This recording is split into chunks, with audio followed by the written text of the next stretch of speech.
What is going on, you guys? It's your girl Diana, back at you with another YouTube video. Episode 4 of the Aim to be a Pokemon Master mini-series has just finished airing, so today I'll be doing my regular recap and review. This episode definitely had a lot of fans, including me, concerned that it was going to be very filler-esque. So let's go ahead and talk about it. And if you're new here, make sure that you subscribe because it helps you girl out, and give this video a thumbs up so that you can push it out to the YouTube algorithm so that more Pokemon fans can see it. And if you would like another way to support the channel, please feel free to check out the merch store. There is a link down below in the description that takes you to not only my merch store, but also all of my other socials so you can keep up with what I'm doing on a daily basis. And that way we can have matching sweatshirts. Plus, I just added a new one that says absolutely not on the back because that is quite literally my favorite thing on the planet to say. But let's go ahead and hop into the review.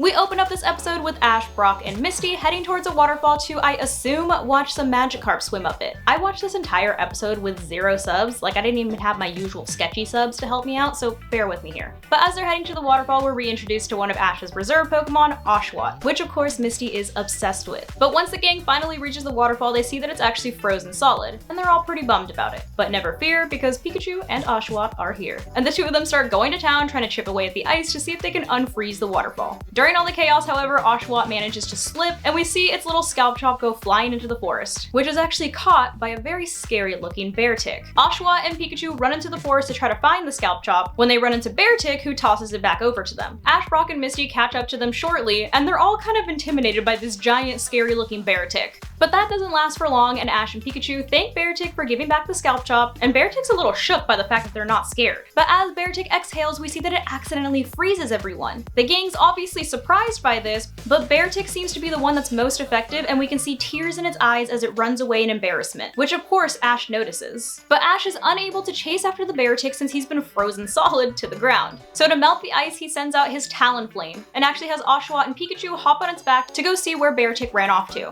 Meanwhile, they're stuck behind a bunch of ice that Beartic left behind as it ran away, so Ash sends out Incineroar and Snorlax, and Misty sends out Starmie, and Brock sends out Fortress to chip away at the ice so that they can catch up with the rest of the crew. Pikachu, Oshawott, and Talonflame manage to catch up with Beartic, but as he turns around, he accidentally freezes all 3 of them. But once Ash, Brock, and Misty and the rest of the Pokemon catch up to the now frozen trio, Incineroar uses a Fire Blast in order to melt the ice and set them free. At this point, I'm assuming that Brock says something along the lines that it was probably like Beartic that accidentally froze the waterfall with its uncontrollable ice powers, which makes Ash want to help it even more. And while all this is going on, Beartic once again releases too much ice energy and almost freezes the entire crew until Talonflame and Incineroar step in and melt all the ice. That's basically their job this entire episode. Fortress, Starmie, and Snorlax all got returned to their Pokeballs once the ice started coming back out, so they all kind of got nerfed. But I mean, are Incineroar and Talonflame in any better shape when they're quite literally just glorified hair dryers? I don't know. But Ash then goes up to Beartic, and we see a little flash of Kyurem, which I'm assuming he's likening Beartic's ice powers to something similar to Kyurem, and offers to help train Beartic so that he can control this power. So Ash and Pikachu get to work and start training alongside Beartic to try to help it control its ice powers. It tries to form some kind of ice crystal, and it almost looks like it has it under control when suddenly it bursts and everyone is frozen once again. After, of course, the fiery boys get them all out of the ice, Oshawott then holds up its little scalp chop and tells Beartic to try to form one of its own. Beartic does do a little bit better this time, but once again loses control of its powers. They try again one more time, and just when they think that Beartic's actually got it, he manages to lose control of the power again. And at this point, he's so frustrated that he runs off and lets out a huge cry of frustration that is so powerful that he actually starts to crack the ground. Ash, Pikachu, and Oshawott all run over to Beartic to try to comfort him, but his power is too great and the ground actually falls from beneath them and they fall into an icy cavern. They're all fine except Ash has hurt his ankle, so they really have no other way of getting out of there besides climbing on Beartic and having him claw his way up the icy walls. And that seems to be working for a little bit until the ice crumbles again, but Beartic almost instinctually creates a platform made out of ice using its ice powers and saves them all from falling. Ash congratulates Beartic on how well he was able to control his ice in order to save them and says, if you just keep doing that, we can just climb up these little platforms and we'll make it to the top. And so with a little encouragement, Beartic is able to make more of these platforms and they're able to climb out of the cavern. Once they reach the surface, it seems like Beartic has finally got the hang of his ice powers. And while Brock tends to Ash's ankle, Oshawott has Beartic attempt to make another scalp chop with his ice ice powers. And this time he is finally able to do it and puts it on his chest just like Oshawott. Pikachu then runs over to the Pokemon that are in the forest and says that they no longer have anything to fear since Beartic now has its ice powers under control. And they all run out of the forest asking Beartic to make them their own little ice scalp chops. We then pan up to see that Latias is once again spying on everyone, watching the entire thing go down. We then end off the episode with the waterfall finally being unfrozen and the gang finally being able to see the Magikarp swim up the waterfall. So my final thoughts on this episode. I definitely thought that it was a cute episode and it was fun to watch, and it really showcased just how big of a heart Ash actually has, which I think was like the central theme of this entire episode. It's not to show how good of a battler he is or how good of a trainer he is per se, but to show how kind of a person he is, since he literally went out of his way to help a random wild bear tick control its ice powers, and he didn't even catch this thing at the end of the day. It just stayed a wild bear tick. So it just really shows how much he cares about Pokemon, even those that aren't his own, which I thought was a really nice message. I do wish that they had done more with the other characters, since realistically Misty and Brock had a very minimal role in this entire episode, and so did their Pokemon, and so did Snorlax, honestly. The only other Pokemon besides Beartic, Oshawott, and Pikachu that had a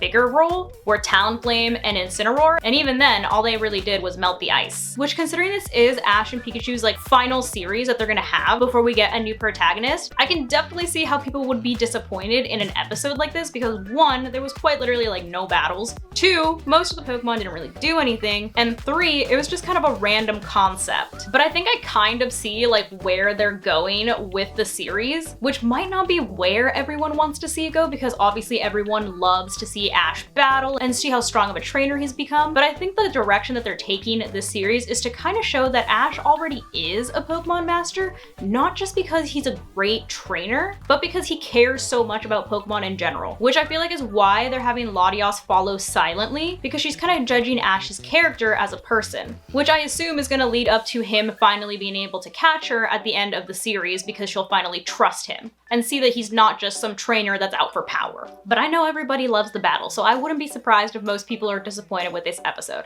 Me personally, I was kind of disappointed. I would have rather have seen something a little bit more grandiose, especially since it is, like I said, a send-off series. However, I don't think it was a bad episode. I think it was just something that should have been done within a like larger series, not their final episodes. So for me personally, although I didn't like hate the episode or anything, it wasn't what I wanted out of this episode. So I'm gonna go ahead and give this episode a 6 out of 10. But I would love to hear what your thoughts are down below in the comments. But hopefully you guys enjoyed this video, and as always, thank you so much for watching, and I will see you in the next one. Love you guys.